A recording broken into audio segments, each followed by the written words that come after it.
Hello and thank you for joining Open Horn of Africa. This is our weekly program Diplomacy, and I'm Fantam Belete hosting and producing this program. Today in this edition we will be discussing Finland-Ethiopia diplomatic and historical relations along with future collaborations and cooperation with my special guest Senika Antila, Ambassador of Finland to Ethiopia. Till the end of our program, stay with us. Ambassador, it's a pleasure having you on our show. Thank you. Thank you for inviting me. Would you tell us a bit about yourself, positions you have served so far, your experience and your life philosophy as well? I'm a long time Finnish diplomat, but I've been serving in Africa. All my outside postings have been in Africa. I've been in the west, south, east, and now I'm here in the center, diplomatic center of Africa, Addis Ababa. I came here, I started here beginning of September 23. So it's like September will be 2 years, and I have 1 more year to go. What would you tell us about Finland, your country, and what makes it stand out globally?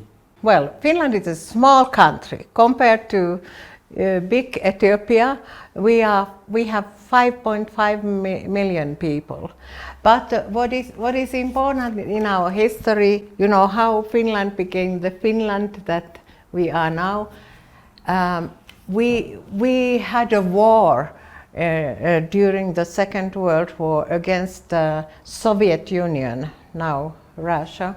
And after the war, Finland was a poor agrarian country. And now Finland is very prosperous, one of the most digitalized countries in the world. So we have had a very, very rapid transformation into a prosperous and very egalitarian country as well. So maybe that's something we are known for. We are also known for our very good education system. Everybody gets good education. It used to be, well, for Finnish people it's free education all the way to the universities, and high technological country. We have clean nature. We have hundreds of thousands of lakes. We have a lot of forests. And we are very peaceful country, and we have no corruption, almost no corruption. I guess there is no country in the world with zero corruption, but very little corruption. What would you tell us about the culture and history of Finland? And for example, you can talk about your race. Yes, we have our own language. Well, like you have Amharic, we have Finnish language, and Finland is part of the Nordic countries. We are a Nordic welfare state. Part of that is that everybody will be taken care of. But the language-wise, we are different from Sweden, Denmark, and Norway. We have our own Finnish language, which in fact belongs to the Finno-Hungarian language group. So even in Hungary, you know, if you know some sentences in Finnish and Hungarian, there are similarities. It means that long time in our, human history, people have been moving, even from Central Asia, Hungary, Baltic states, and to Finland. So that's part of our history, and it has affected our culture. And then also, Russia is our neighbor. So also there are some elements in our culture, like in some foods, Karelian pies, whatever we have also adopted from eastern side. Now we are still baking, and my chef is baking Karelian pies with rye flour and rice, and so we have elements from the east and from the west. We were also in our history, we were part of Sweden for a long time. So we've been part of Sweden, and then we've been part of the Russia. So we have like absorbed from East and West in our culture. We have, you know, folks dances, folks music. We have very good, you know, musicians. We have established good systems of music schools where children, even before going to school, they can start, you know, playing instruments. We have good composers. We have good opera singers, and that's part of our culture. But I don't know how well. We have some good composers who've been performing all around in the world. So I would say we have rich culture as well. It's changing, like everywhere. You know, now modern times, like, you know, the gaming industry has been growing very much, and that's also part of a culture, you know.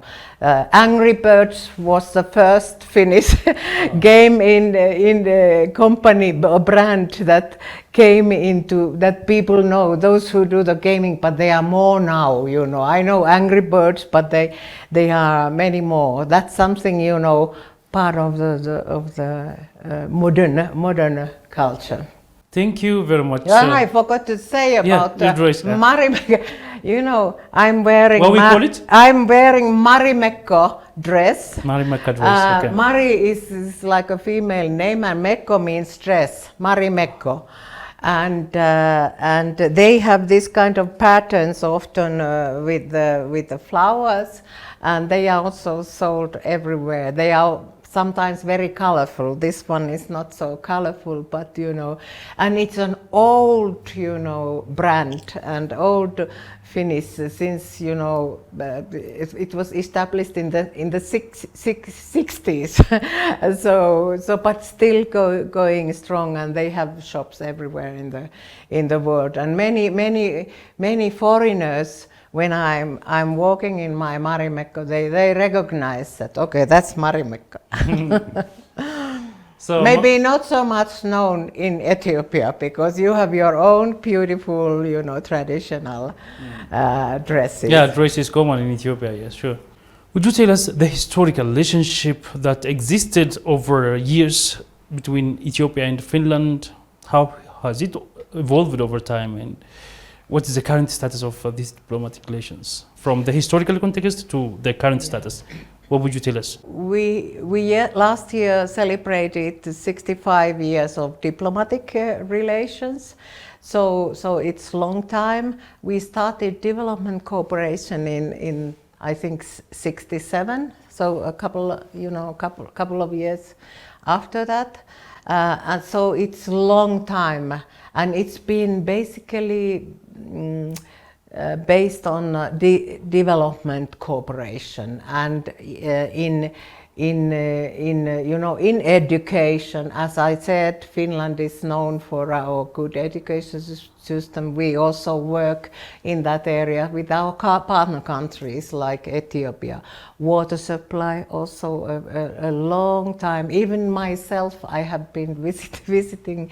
I've been visiting Amhara, Bahar Dar long time ago to visit in our water projects.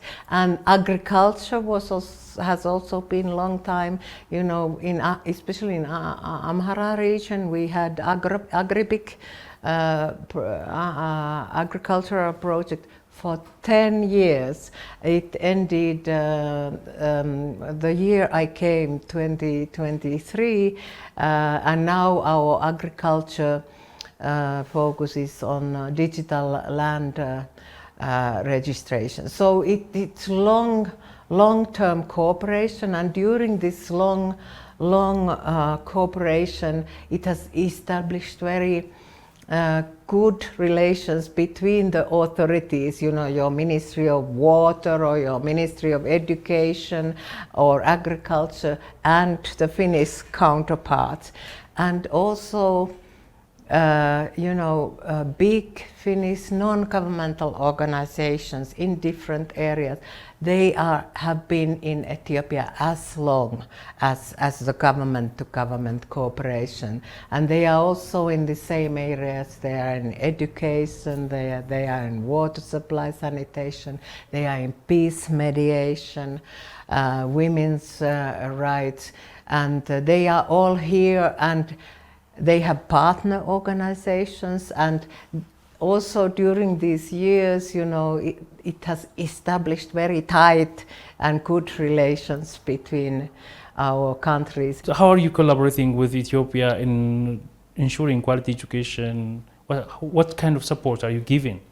It's been since 35 years we are in education, and the niche area for Finland is inclusive education, meaning leave no one behind, and this is something so even marginalized groups or handicapped children, they need to get education, and with our support, this kind of special resource centers, hundreds or even thousands of them have been established to provide education to these specific groups of children, and this is something that we have been working through specific projects, technical assistance projects, to make that work together with the big, education sector programs to integrate this idea of inclusive education. There are many children who need specific assistance and unfortunately, I think many of those children still cannot get to schools. But this is something where we have special expertise. We are sharing the experiences from Finland. So that has been very important. We have, as I said, we have supported agriculture for a long time, but now the focus is on digital land management, land registration, because within our, bilateral program, it's called REILA, the project, a system has been established how to register land plots for smallholder farmers, and that system has been taken into use now in the whole country. And this system has also, it has leveraged a lot of more, support, because it has been taken into use by World Bank projects or some other donor projects, not only in our bilateral programs. And there are important things that if a married couple is farming, so the registration will be, this is the gender aspect, registration will be made in both wife's and husband's name, and then also 25% of these registrations are for female-headed households. And when you have the registration, it can also serve as a collateral, and many of the farmers have gotten bank loans against that collateral, and we are looking forward to use this even forward. We are preparing a new program at the moment in this. Because your country has very ambitious plans for digitalization. We find this is part of that process, how we can then assist Ethiopia. How do you see Ethiopia as a partner of Finland, and how do you see the developmental project is underway in Ethiopia? Well, I have seen a lot of change, even physically here in Addis Ababa, with your parks and corridors and whatever. I still see poverty, and I know that, apart from our development projects, we provide a lot of also humanitarian assistance, because so many people still need humanitarian assistance. But anyway, we are looking forward to also to diversify we should not only stay in this water supply, education, development projects. We are looking forward into building business partnerships. You know, I came here, in fact, before in 2018, I came with my minister here and a business delegation from Finland. And that time, you know, there were a lot of, you know, discussions between businesses to form business partnerships in different areas. Innovations, there were a lot of, you know, technological startups, for instance. Then it was disrupted a bit during the difficult times somehow. So I'm hoping that still we would get, you know, businesses. We have a couple of big companies. We have Nokia. I'm sure you know Nokia from Finland. Then we have Vaisala, and we have with Vaisala and your meteorological institute and Finnish Meteorological Institute, we have a very, very interesting project on weather radar systems, and I'm looking forward that during this year we could, you know, get to successful end and launching of the results of those projects. So we are looking forward to having more this kind of, you know, trade, business partnerships, even investments. Digitalization is of a primary interest to Finnish companies, not only Nokia but others. So this is how on this good basis of long-term development cooperation, we want to see this kind of broadening and diversifying, because in a way, if we have business partnerships, they are more sustainable. Because if partnerships result into, you know, creating more industries here and creating more jobs to your youthful population, that's more sustainable than this kind of, you know, donor aid, you know, relationships. That's what I'm looking forward. What milestones are there that you have registered so far, and how are you collaborating with Ethiopia in those areas, like in technology, cybersecurity, and like even in education that you have been saying, and what milestones are there that we can mention now? It's good. In today's world, there is so much misinformation and disinformation moving around to the social media and internet. In Finland, we are well prepared for that because the level of education is so high. So people are very literate so they recognize when there are efforts of, you know, of cyber security, that things go wrong. But it is definitely something also to continue here.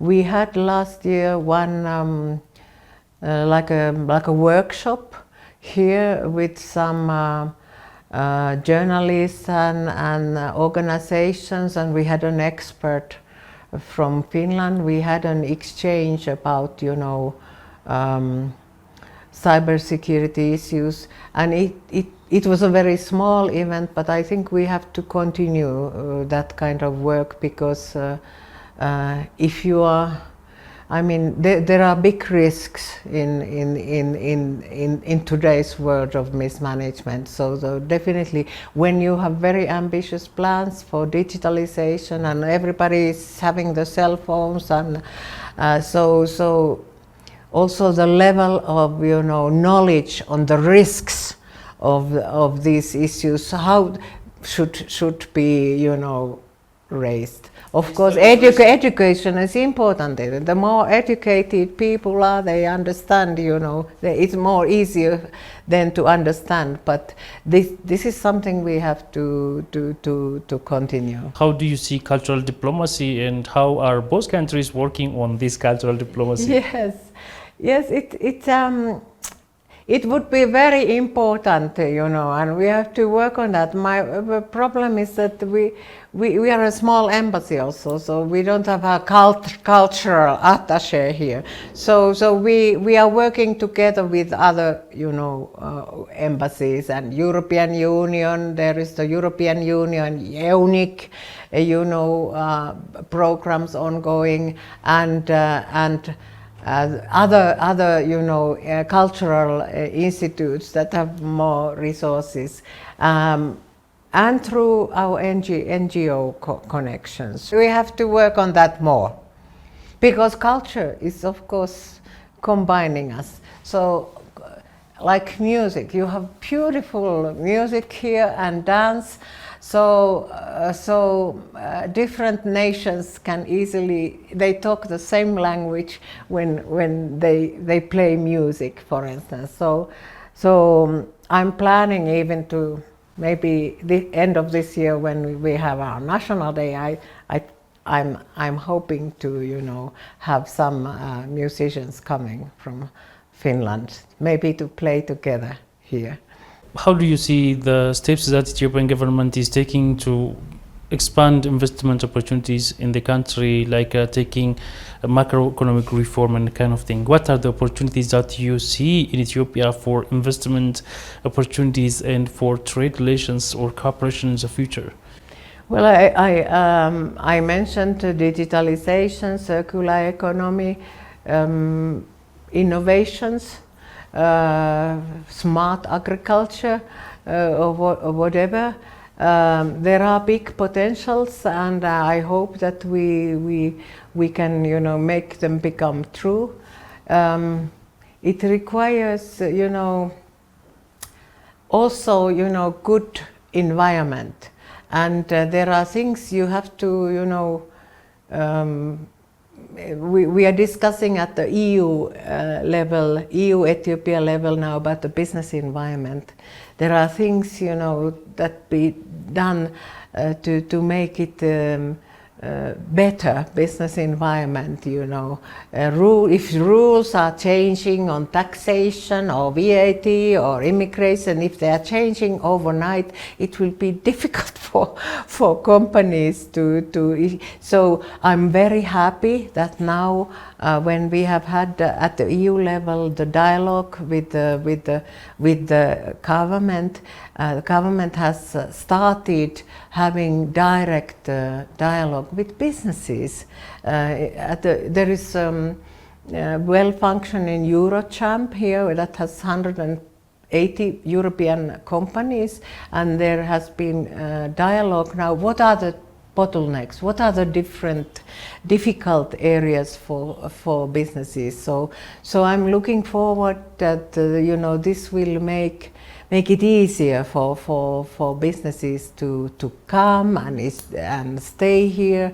I see a lot of potentials, like one area that I personally would like to have here is oat milk. I know you grow oat, and sometimes it's difficult to get the nice milk here. Why not start producing nice oat milk? What we love to drink. It's fasting milk, because it's not animal products. And I have even met some companies who are also interested. So we are trying to. There are so many potentials, because you are so big country, and Addis is also a country, a diplomatic hub with a lot of expatriate people. So there is a lot of potential, but we need peace. We need peace, and we need stability, and we need good, also favorable business environment. You reminded me of something. As you serve with those countries in the Horn of Africa, how did you find the role of Ethiopia in ensuring peace and security in the Horn of Africa?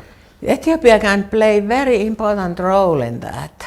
Yeah, so, and I like your Prime Minister has been mediating in Sudan conflict, which is a very, very difficult conflict.